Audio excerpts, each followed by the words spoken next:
お金がたまらない生活はこの5つで変わる。お金を使ってるつもりはないのに、なぜか通帳が空っぽ。節約してるのにいつまでたってもたまらない。そんな人に共通するのが無自覚な悪習慣です。そのままだと老後は確実に積みます。でも安心してください。この5つを見直すだけで未来は変えられます。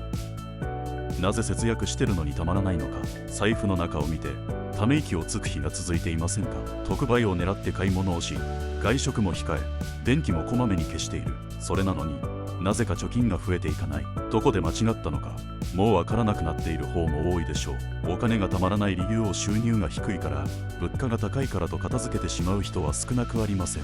もちろんそれも一理あります。ですがもっと深いところに原因があることに気づいている人は意外と少ないのです。その答えは毎日の選び方にあります。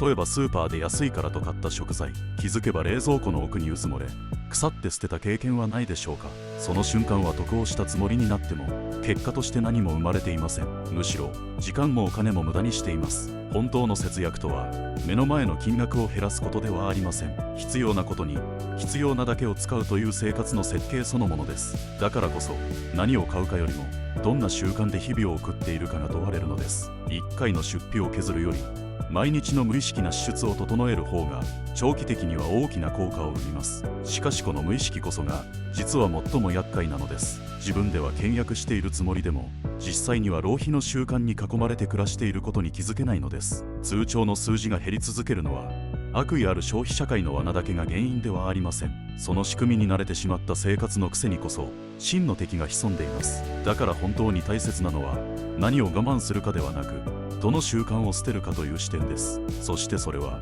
決して苦しい選択ではありません。むしろそれを捨てた瞬間から暮らしは軽やかになります。心も体もお金も全てがスムーズに循環し始めるのです。節約は努力ではありません。洗練された習慣の副産物なのです。つまり何かを足すのではなく、聞くことでしか見えてこない真実があるということです。その第一歩はあなたの生活の中にすでに存在しています。見えにくい罠に気づくことから全ては始まるのです。覚えていられる以上のものを持たない。家の中にあるものを思い浮かべてください。何がどこにあるか全て正確に言えますか。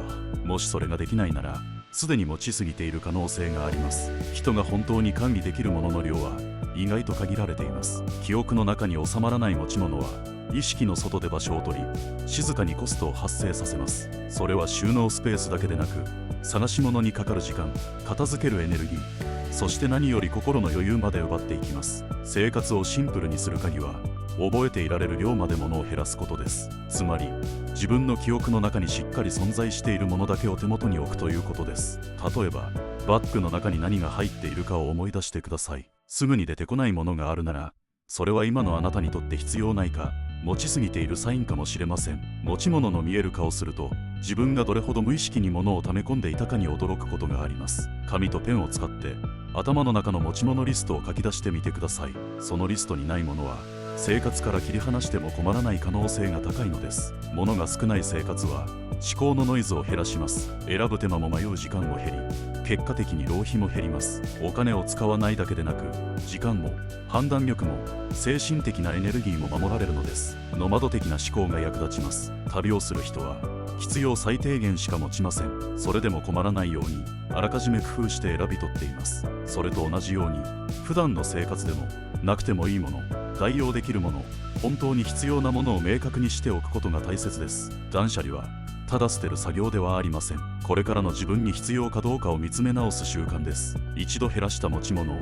また無意識に増やしていかないためには、自分の持てる量を知ることが欠かせません。そしてその基準はとてもシンプルです。覚えていられるかどうか、それだけで十分判断できます。物を持ちすぎることは結果的にお金を持てなくなる原因にもつながります。目に見えないコストがあなたの生活にじわじわと負担をかけているのです。だからこそまずは覚えていられる以上のものを持たない、この小さな意識の転換が貯金の第一歩になります。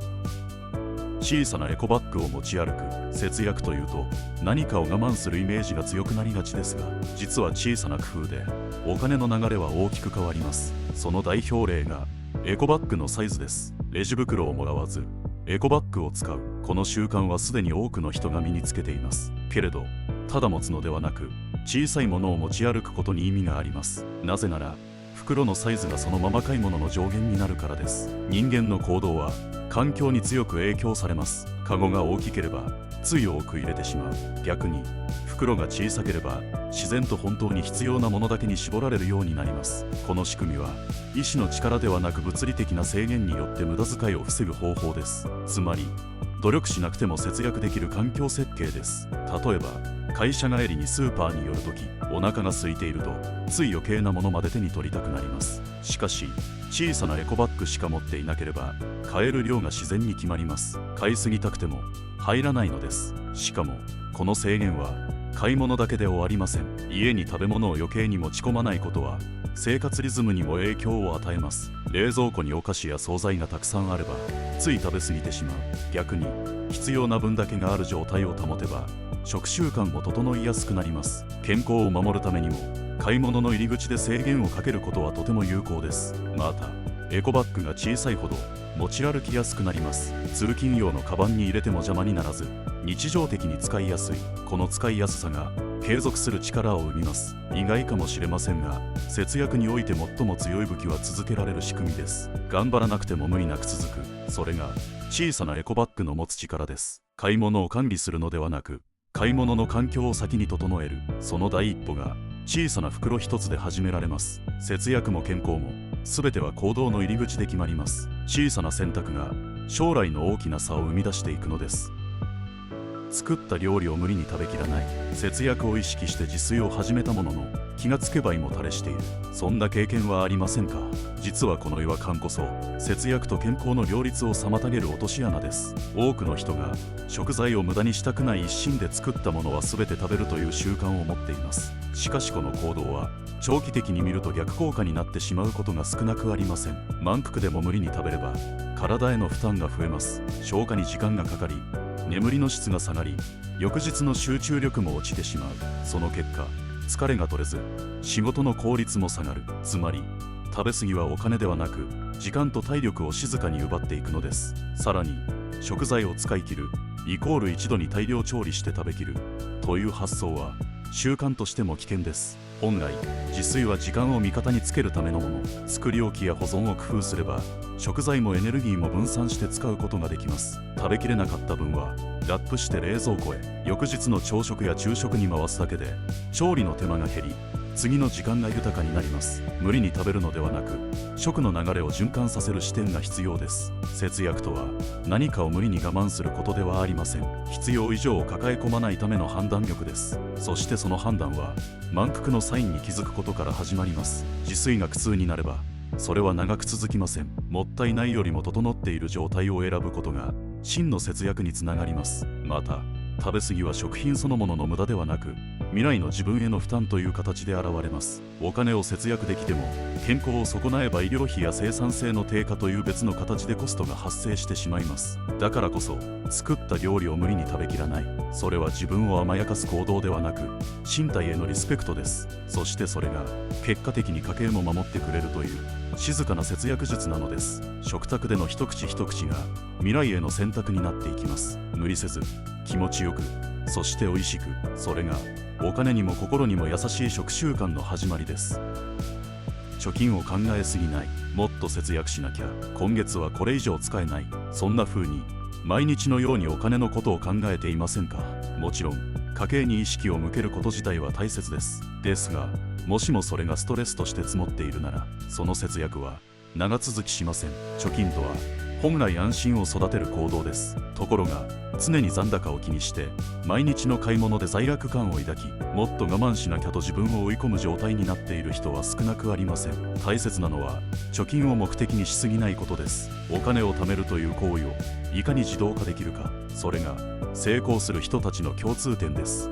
例えば給料日に決まった額を先取りして別口座に移す。これだけで今月は使えるお金の中でどう暮らすかという思考に切り替わります。すると日常の判断がシンプルになります。意志の力に頼らなくても自然とお金が残る仕組みが出来上がります。ここで大事なのは忘れてしまえる仕組みを作ることです。貯金に強い人は貯金のことをあまり考えていません。なぜなら考えなくても積み上がっていくように設計されているからです。対して貯金が苦手な人ほど毎月いくら貯めよう、今月こそ頑張ろうと精神論に頼ってしまい、結果として挫折を繰り返してしまいます。努力し続けなければ成立しない節約はいずれ破綻します。人間の意志力には限界があるからです。だからこそ最初に考えずに済む仕組みを作っておくことが何より重要なのです。さらに日々お金のことばかり考えていると、本来使うべき場面でもためらってしまい、チャンスを逃すことがあります。自己投資や人とのつながり、体験や健康に使うべきお金までもったいないと感じてしまうなら